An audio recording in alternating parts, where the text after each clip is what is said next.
Olá, amigos! Olá, amigos, tudo bem?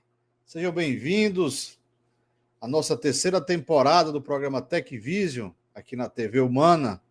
Anderson Oliveira, estamos aqui para tratar sempre de temas inerentes à sociedade, à inovação, à tecnologia. E convido vocês a participarem e assistirem nossas duas temporadas passadas, a primeira e a segunda, tanto no Amazon Music, quanto no YouTube, na TV Humana. Vocês procuram lá www.tvhumana.com.br/TecVision. No Amazon Music e no Spotify, vocês procuram também o programa TecVision na TV Humana. E estou aqui mais uma vez para tratar com vocês sobre assuntos relevantes à sociedade tecnológica, sociedade acadêmica, o meio de inovação, o que isso interfere no cotidiano nas nossas vidas. E me peguei com um tema que foi sugerido aqui por amigos próximos, né, que está envolvendo muito a sociedade de cibersegurança no Brasil. A gente vê que a cada dia que passa, os criminosos estão saindo do viés físico para ir para o tecnológico. E eu me deparei com esse final de semana com mais um alerta do Banco Central dizendo que tiveram um ataque hackers, né, com prejuízo na ordem aí acima de 420 milhões de reais. Então, o nosso tema de hoje é Pix em alerta, o que está por trás dos ataques milionários ao sistema financeiro brasileiro. Então, convido vocês a sugerir pautas, a participar de debates. Eu gosto sempre de tratar assuntos referentes à parte de tecnologia que está relacionado ao cotidiano das nossas vidas, independente da sua profissão, independente se você é estudante, se você está em migração de carreira, todos os brasileiros hoje, praticamente todos os brasileiros usam Pix de alguma forma, para fazer pagamento ou para fazer recebimento de dinheiro, né? Então, o que está acontecendo, Anderson Oliveira? Esse é o nosso debate de hoje, é o nosso ponto focal, né? E dizer que o Brasil, novamente, vem se surpreendendo com ataques de hackers, né? Isso de grandes proporções, sem mensurar aí o que está acontecendo de pequenos ataques, né? Dessa vez, a empresa Sinqia, né, responsável por conectar instituições financeiras ao sistema Pix, ela foi invadida, né, agora em setembro, virada do mês, agosto para setembro. E o desvio foi algo estimado, que ainda estão contabilizando, entre 420 e 710 milhões de reais. E, Anderson, o que está acontecendo? Chego já lá. Só fazendo um breve histórico, esses últimos 2 meses também tivemos ataques dentro de empresas que fazem essa interligação dos bancos até o Banco Central, né? A CIM Software também já foi alvo de golpes, né, há 2 meses atrás, em julho, e o prejuízo também foi bem significativo, certo? Então, contas de pessoas físicas e jurídicas foram invadidas, mesmo que não tenha sido afetado de forma direta, o episódio leva sérias questões sobre segurança, infraestrutura, que sustentam um sistema de pagamentos digital em nosso país. Então, alguns blocos temáticos em relação a o que está em risco, né? Diferença entre estruturas de Pix e contas bancárias, né? Porque, mesmo sem afetar os usuários, o impacto é grande.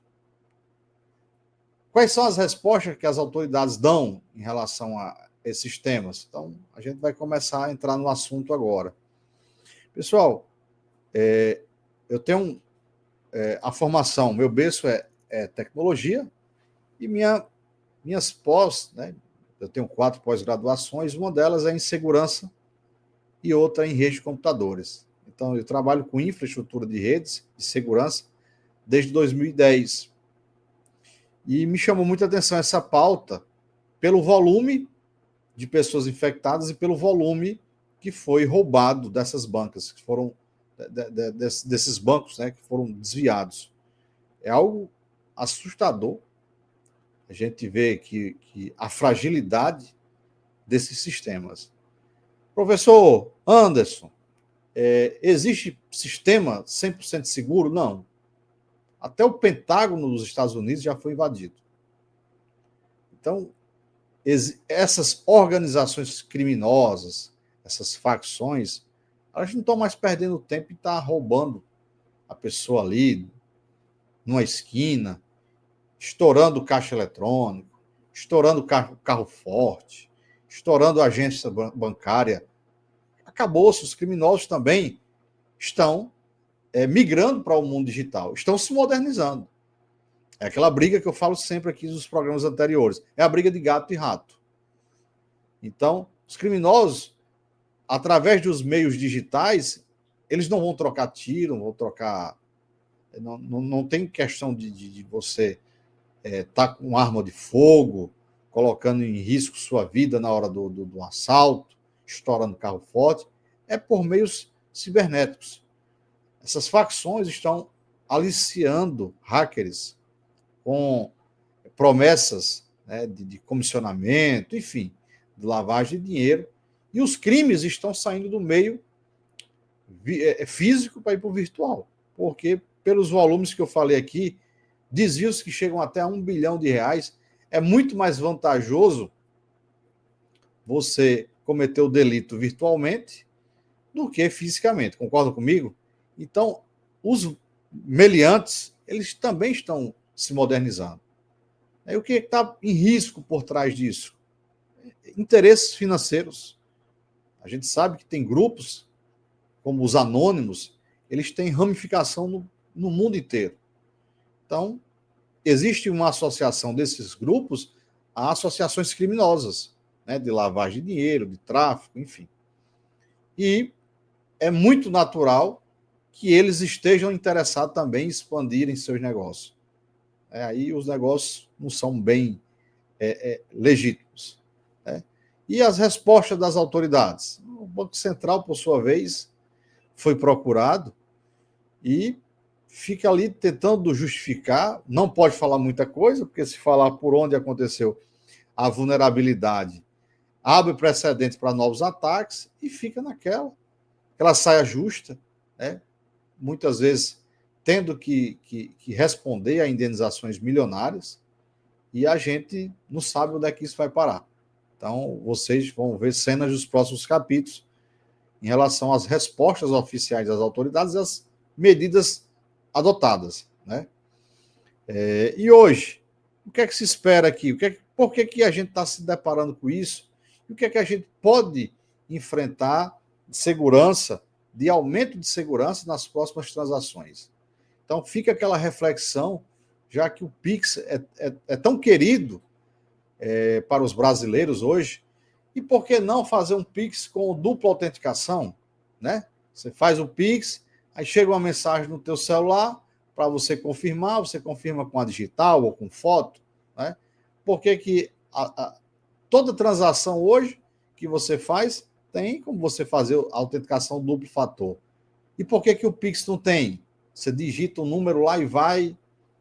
Então, assim, tem algumas camadas, como a autenticação duplo fator, ou seja, receber um código por SMS para confirmar, receber um código pelo WhatsApp para confirmar, receber um código por e-mail, confirmar a sua digital.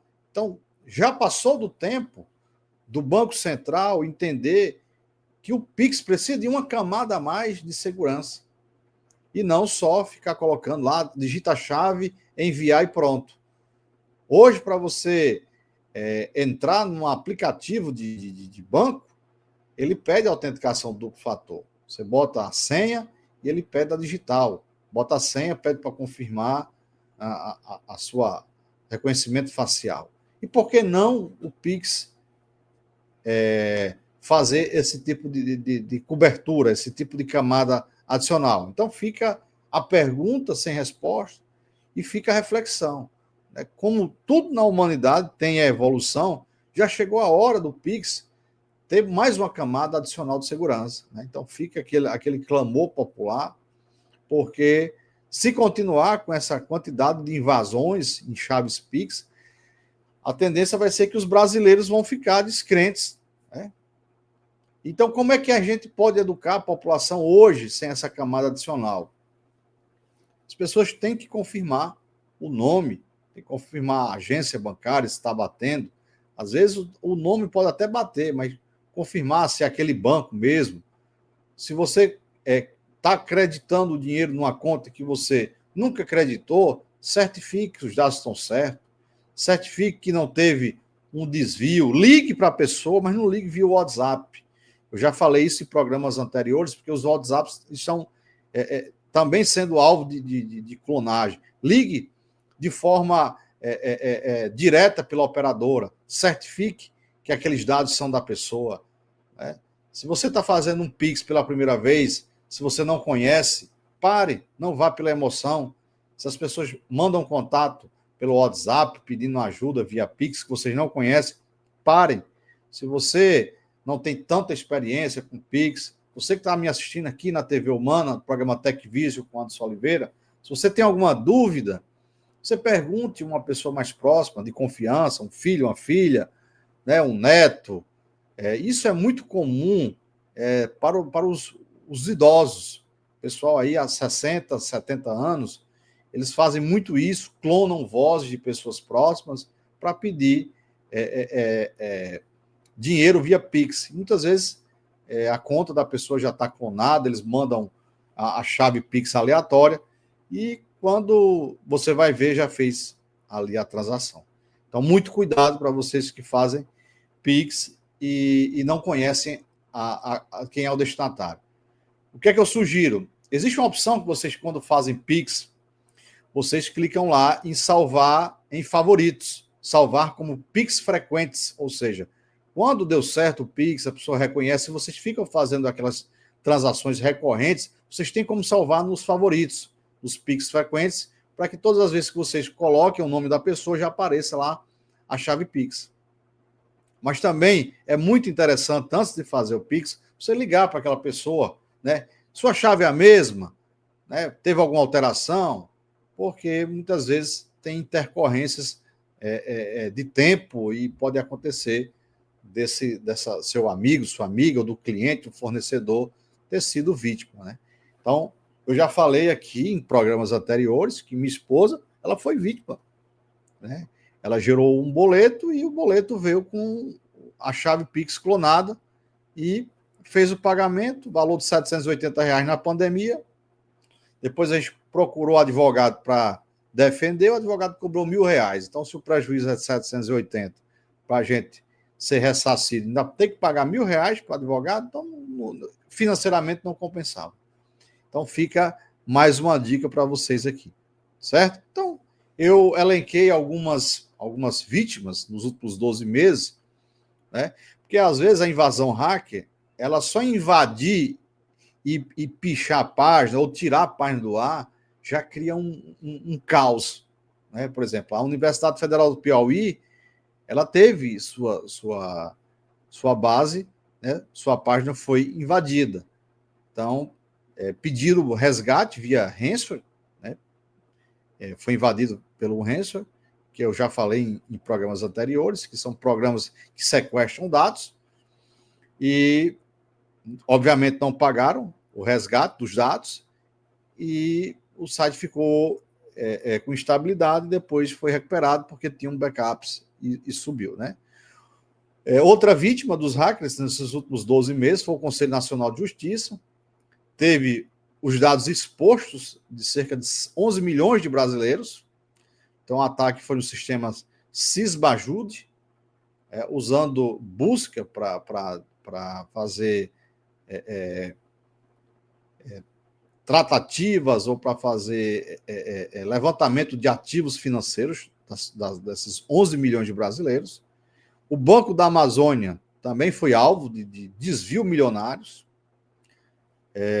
E esse golpe foi facilitado por um gerente da agência. Algumas prefeituras, né? Prefeitura de Ribeirão Preto e Prefeitura de de Porto Nacional de Tocantins também foi vítima. O grupo de farmácias Globo também foi alvo de ransomware nos últimos 12 meses, prejuízo aí de 400 milhões de reais. Enfim, muitas empresas. Um dado bem interessante que eu trouxe, que é um estudo da Sophos, né, revelou que 83% das empresas brasileiras invadidas com sequestro de dados em 2023 pagaram resgate. Então, com um valor médio de 6,2 milhões de reais por resgate. Isso aí é incrível, essa cifra. E detalhe, quando você paga resgate de dados via Bitcoin, a grande maioria do Bitcoin, pessoal, você não tem certeza alguma que os dados vão ser devolvidos. Tá? Então, outra sugestão, façam backups de dados às empresas, porque confiar num sequestrador, né, que ele vai devolver seus dados mediante pagamento, é um erro duplo. Então, esses episódios mostram vulnerabilidades digitais, né? Prefeituras, universidades, bancos, empresas de tecnologia estão sempre na mira desses criminosos. Tá? Então, que exploram o quê? Técnicas que tenham falhas, engenharias sociais e credenciais comprometidas. A urgência de investir em cibersegurança, treinamentos e protocolos a incidentes nunca foi tão evidente. Certo? Então, fica essas orientações. Às vezes as empresas ficam naquela, não, investir em segurança, isso aí é dinheiro jogado no lixo, isso não vai acontecer comigo, vai acontecer com o vizinho ou com a concorrência. Hoje, pessoal, basta tirar o site do ar, basta tirar a maquineta de pagamento do ar, as empresas já ficam sem saber o que fazer. Porque todas as movimentações da empresa, ela passa pelo meio tecnológico. Se eu tirar uma empresa do ar, já cria um caos. Não necessariamente eu preciso subtrair essas informações. Se eu tirar a empresa, um exemplo, Mastercard do ar aqui no Brasil, já vai gerar um caos para eles, porque 5 minutos de transação bancária via cartão de crédito ou débito é um prejuízo imensurável, além do prejuízo de imagem, porque você começa a questionar aquela empresa, começa a questionar que seu dinheiro está naquela empresa, começa a questionar que você não sente muita credibilidade naquela empresa. Então, qual é a sacada? O que é que você vai fazer? Provavelmente você vai mudar de endereço. Então, a queima de imagem é um prejuízo imensurável. Tá bom? Então, me chama muito a atenção as cifras que eu trouxe para vocês hoje. Foi invadido esse final de semana. O programa está sendo gravado agora, início de setembro. Então, último dia útil de agosto, ali entre os dias 30 e 31, eu me deparei com essa informação, com desvios estimados entre 420 e 710 milhões de reais pela empresa Siquia, que administra os PIX e faz a comunicação entre os bancos e o Banco Central. É muito dinheiro. É muito dinheiro. Eu lembro quando eu era criança, adolescente, eu fiquei surpreso com o assalto ao Banco Central. Nunca tinha visto tanto dinheiro na minha vida, nem que seja em televisão. Foram aproximadamente 180 milhões de reais. Cavaram aquele túnel, aquela coisa toda que virou até filme. E hoje a gente está se deparando com um desvio, que é um assalto do mesmo jeito, com praticamente 5 vezes o valor que foi desviado do Banco Central. Então é muito dinheiro envolvido.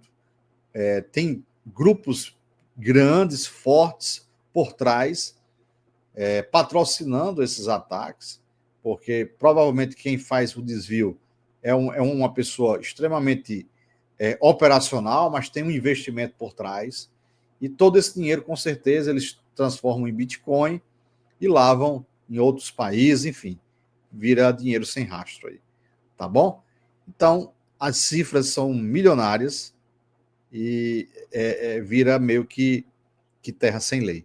Então, urge urgentemente de uma camada de segurança dupla com autenticação duplo fator, que venha por e-mail, que venha pelo WhatsApp, SMS, pela própria digital, para que as pessoas, os cidadãos brasileiros, eles possam ter mais segurança e confiabilidade no uso do Pix, né, transferência bancária, pagamento de boleto e assim por diante.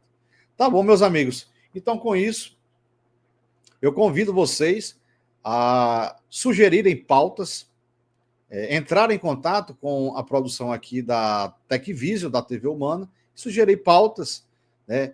Eu sempre trago convidados para a gente discutir assuntos relevantes à área de tecnologia e inovação, trazer tendências, enfim, deixar vocês a par do que está acontecendo no mundo, no Brasil, em relação à tecnologia e inovação tecnológica, segurança de dados, enfim, cibersegurança, inteligência artificial. Sempre eu trago assuntos que têm a ver com tecnologia e que têm a ver com o cotidiano nosso, né? Independente se você é um usuário de tecnologia, se você é um curioso, se você é um empresário, se você é um estudante, está em migração de carreira, eu convido vocês a sempre acompanhar aqui o programa TecVision na TV Humana com Anderson Oliveira, tá bom? Então, ficamos por aqui. Espero vocês nos próximos programas, nas próximas temporadas, e fiquem com Deus e até o próximo programa, se assim ele permitir. Forte abraço, tchau, tchau, TecVision com Anderson Oliveira, TV Humana. Forte abraço. Tchau.